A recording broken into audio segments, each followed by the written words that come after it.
the center. When I have this rise drill completed here, then I start and begin the overturn fall on the right side. Then when I begin this fall, so now I begin a rise drill overturn fall with the left hand and undercutting. So 1, 2, 3. 1, 2. 1, 2, 3. 1, 2. 1, 2, 3. Note that in the end position the elbow is in like in Wing Chun. So it starts here and it goes in here, or here, or here. So you can repeat this endlessly. This gives you a good workout also for your back muscles. This is a stretch-like kind of feeling. Gives you good coordination, a good feeling. And if you have this drill, what you can develop out of this drill very easily is a Hubad kind of motion. So, rise drill overturn, rise drill overturn. And now this would be something like the splitting from hsing, or on the other side.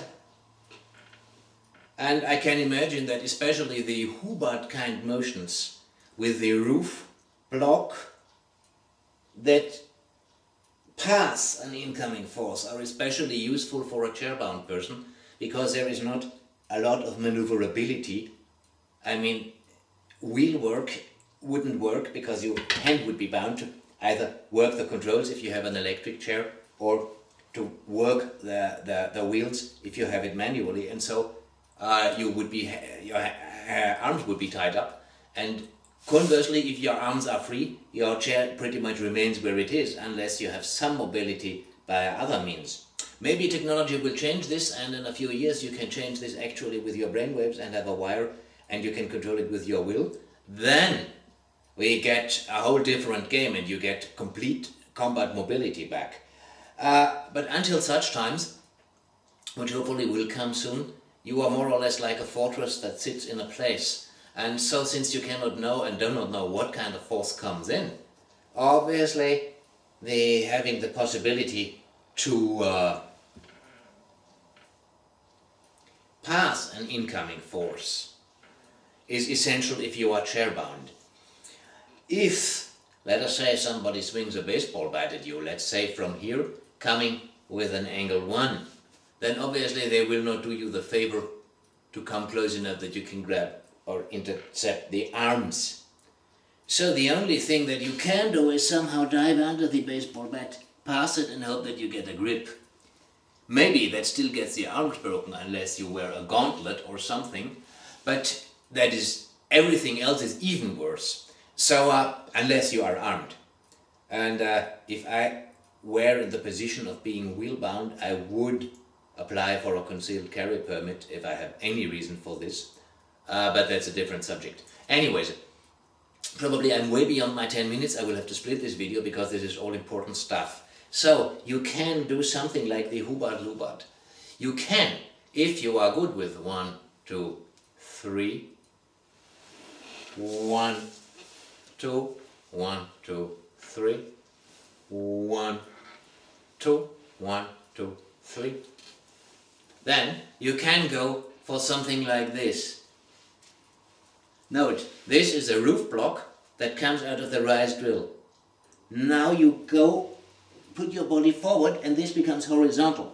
This represents passing a force, so that ideally something swings in, goes over you, and maybe it will still break the arm, but the head is undamaged. So this is like bobbing and weaving. So you can build that into the rise drill overturn.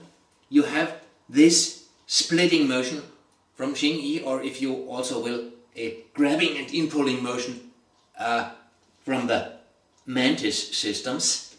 I prefer the tiger claw because it kind of naturally wraps around and allows me to pull. And if you are chairbound, you want the guy to come in so that you can elbow him and finish him off within your reach. Since you are chairbound, you cannot bring your whole body mass to bear. So basically it is the muscles in your arm and the torque you can generate with your upper body that gives you power. So you want to be able to take an incoming, pass it over you if it comes in an arc. If it comes in straight, actually things become easier because then you can slap it out of the way and you have again the rise-drill-overturn part, because then you just have a rise, which is a kind of a lapsal, which is kind of a paksal, rise without drill, rise. Here you have rise-drill, overturn, and again we have something that pulls the guy in. Of course, equally valid on both sides. I mean, you can see that this is developed out of the energy drill I have shown in the energy and sensitivity drill videos with my wife. But the foundational movement that gives it its fluidity, its stretch and its power is the Rise-Drill-Overturn Fall. Which, like I have shown, this, by the way, this drill, turning like this, is something that I picked up on a very good baguzhang channel. Make sure to check it out. I don't want to steal material from people, so I want to give credit. So the drill in this form actually is something I developed. However, I did develop it from I forget the name now that I'm making the video. I will look him up and below there. So make sure to check that out as well. I know this was a long video, but like I said, for a friend, especially a friend who displays warrior spirit in the way that Ninjaxtx does, I am willing to go the extra mile. Laugh at me if you wish, but that's just it. And yeah, that pretty much covers the basic drill. Again, 1, 2, 3. 1, 2. 1, 2, 3. 1, 2. 1, 2, 3. 1, 2. 1, 2, 3. Possibilities for the hubad, lubad.